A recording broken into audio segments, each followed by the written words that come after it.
I'm giving Tari Eason and giving the 10 pickup, which who's not going to it's not going to or play. Rotation. Yeah, it's not going to be in the rotation, and I get a chance to get a guy that could be a whole lot better than that for the years to come.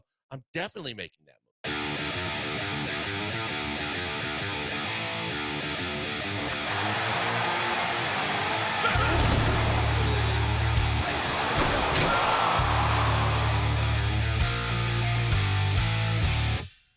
Rocket randomness. 713-780-ESPN. A lot of rumors are out there. A lot of scenarios are out there. Ocho asked us earlier, can the Rockets get Mitchell without trading the number 10 pick? If they really wanted to, they could. Cleveland's not getting rid of Donovan True. Mitchell. If they were trading him, I believe Houston could get them if they wanted to. They wanted to. If Mitchell was like, I want out, the Rockets could get him. Sure, they could get without him, but the number 10 pick pick would be just a small sidebar to what the entire package would look like. Well, he's saying without including the number 10 pick. Yeah, because you still have multiple firsts coming down the pike, and you've got a roster full of young talent that were top 3 and good in some cases better picks. To where, yes, it would be a Giannis type package, maybe not as much as Giannis, but Donovan Mitchell would command a bunch right now. Yeah, the Rockets have enough to do it without the number 10 pick. Would you make this trade? Beam a Thug on Twitter got this from Michael Levin from a podcast. He proposed a hypothetical trade. Rockets trade the number 10 pick and Tari Eason to Phoenix for the number 3 pick.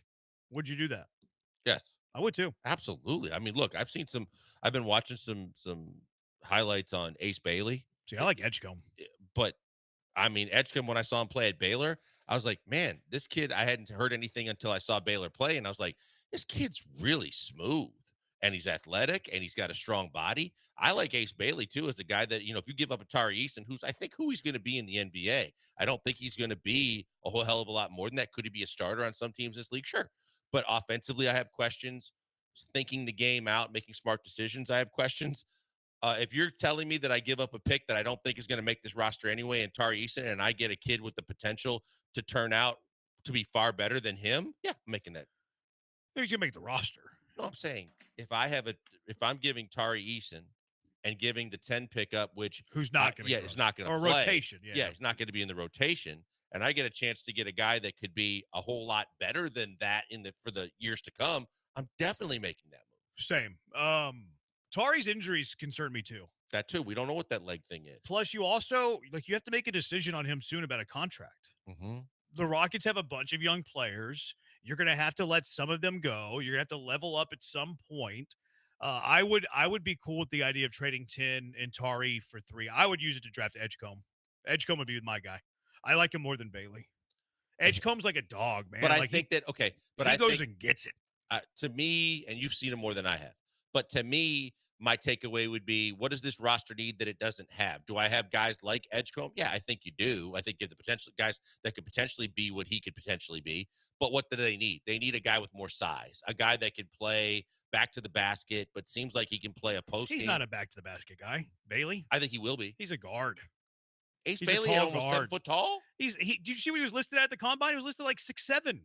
Oh, I didn't see that. I thought they were listed when they played Wisconsin this year. They listed him at almost 7 foot. They listed him poorly at Rutgers. His official height at the combine was 6'7.5", and he's a guard. He's not a post. See, he's long. He's a long guard. I would lean Bailey over Edgecombe. Give me Edgecombe. Now we're arguing a hypothetical here. I like Edgecombe in the NBA. I think he's physical. He's got good size. He's a good shooter. Is it good or bad that he reminds me of Mathurin? Oh, I don't think he's Mathurin at all. No? I think he's bigger than Mathurin, and I think his handle is much better than Mathurin. Mathurin might be a better shooter. Okay. But to me, he's bigger, and he's way better getting to the basket. Edgecombe was the best guard I saw this year getting to the basket. Best. I mean, like I said, you've seen him a whole hell of a lot more, and you've seen him in person. I have not. Yeah, I like his game a lot. He would be my 3rd pick in this draft. It would be Cooper. It would be Harper. And San Antonio. Everybody's saying that San Antonio's keeping their pick. They're not shopping it at all, which I think is smart. I think he fits there. Mm-hmm. And then it would be Edgecombe. Edgecombe would be my number 3 guy. The only guy who I would consider to be number 3 after doing my vetting and all that stuff would be the kid from Texas. Johnson? Trey Johnson? I have him ahead of Ace Bailey. Is that his name, Brian? Trey Johnson? I'm not huge on Bailey. Yeah, Trey Johnson. I think Bailey's going to be a bust. I don't love his attitude either. I wasn't big on Trey Johnson when I saw him play on TV. Again, you saw him. The thing with Trey is I don't love that coaching staff. Well, yeah, you do wonder how much Rodney Terry held him back. Like I think he's super talented. I mean, obviously the stats bear that out. The only thing I would kind of knock him for, it kind of felt like in their biggest games down the stretch where he didn't really step up and take over the way you would hope a player of that caliber would, especially against Xavier. Yeah, it kind of disappeared. Yeah, he disappeared a little bit. And then that's Jeremy and I talked during the season.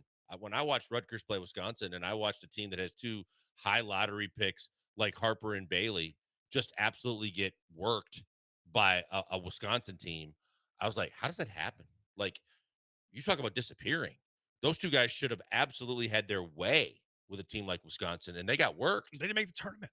Yeah, that's ridiculous. They're going to have 2 top 5 picks, potentially 2 top 3 picks, and didn't make the tournament. That's unbelievable. Yeah, it is unbelievable. I like Harper. I think Harper's got the dog, though. I think Ace kind of faded away from stuff, too. So there are rumors out there that Giannis, according to Scoop B, wants to stay in the Eastern Conference, which is kind of weird. Like, why would that be a caveat for him? Easier path to the finals? It's exactly what it is. It's totally about the fact that the East is in the next couple of years is going to be the lesser than of the 2 conferences. And when you got the OKCs of the world and the Minnesotas of the world, and now what the Spurs and Mavs have the potential to be. Not the Rockets, though. I mean, the Rockets' young roster too, but again, until they get a go-to guy or 2, then yeah, there's potential there to be a speed bump of one of many. But I think the East looks like it's an easier path for him. Yeah, I wouldn't think he cared about that, but perhaps he does. The 2 teams that are interested, Toronto and Brooklyn, are not interested in him. The 2 teams that have emerged as destination of interest for Giannis are Toronto and Brooklyn. Which, go to Toronto, it wouldn't bother me. Now, I don't love the idea of Brooklyn because the Rockets have their pick in 27. Mm-hmm. They have their pick swap, so I don't want Giannis to go to Brooklyn. I'll be rooting against make that. The trade. Make the Rockets make the trade. Make a trade that involves it before that. Good. Yeah, that wouldn't be a bad idea. And then you've had this Mark Spears that's speculating that I've seen this quite a bit from other places too, but Spears is speculating that the Celtics and others are going to overhaul their team. Spears is the one who specifically mentioned the Rockets and the Spurs could help them in that overhaul. Mm-hmm. Is there anybody in Boston that you would be interested in? No. Not even Peyton Pritchard? Oh, yeah, but Peyton Pritchard's not who they're talking about. I know. They're talking about the big contract guys. They're talking about Porzingis. They're talking about Holiday. They're talking about Brown. You don't like Brown? He disappeared. Talk about disappears in big games. He doesn't have a left hand either. Yeah, he certainly doesn't. I have buyer beware on anything with Jaylen Brown, especially at $60 million a year. That's a lot. Yeah, I mean, look, Jrue Holiday is a really, really nice player on the right team. Jrue Holiday on this team, I don't know if he's not a more glorified, better, slightly bigger to better defender than Fred VanVleet. Jrue Holiday's maybe a better 3-point shooter at this point in his career. He's not going to do enough for this team at his price tag that I would want to go get him, and I have to give up assets to get him. No, I don't. And White, and White is, again, he's a role player. Good role player. A really good role player on a really good team. He makes you a ton better.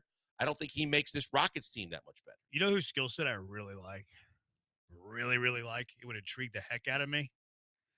Porzingis' skill set is unbelievable. You talk about guys saying can't stay healthy. That's why I couldn't pull the trigger. With his injury past and his salary that it would command, I'm out. But his skill, I love his skill set. Big fan of his skill set. He can shoot it really well. Big guy, he can shoot over 40% from 3. I mean, big. This last one was at Hillman halftime. He got on the floor? sick, and it hurt him the rest of the series.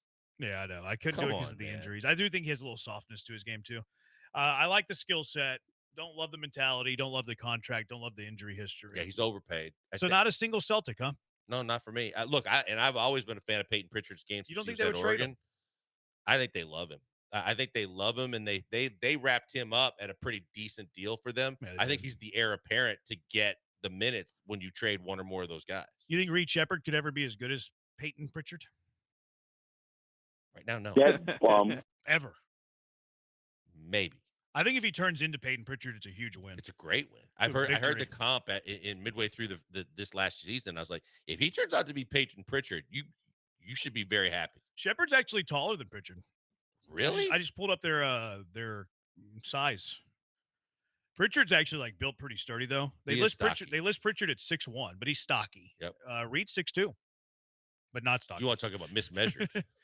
I don't think it's a mismeasurement. You can't mismeasure in the NBA. Well, whatever you just said that they did with Ace Bailey, I think someone's doing to Reed Sheppard because standing next to him, he didn't look like a whole 6'2". But you can't do that in the NBA now. Well, I'm just telling you, They got rid of that. That's surprising as hell to me that he's listed at 6'2". Really? Yeah. He's 6'2", 185, according to the NBA. And Probably. the NBA stopped going away from they actually measure them now and have to do Probably the whole had deal. like a dumbbell in his back pocket if he's 185. Pritchard's 195. Pritchard's? I mean, 185 is not very big if you're 6'2". Yeah, but at the same time, he even looked lighter than that to me. So, like I said, this offseason's huge for Reed Sheppard to kind of get his body NBA ready.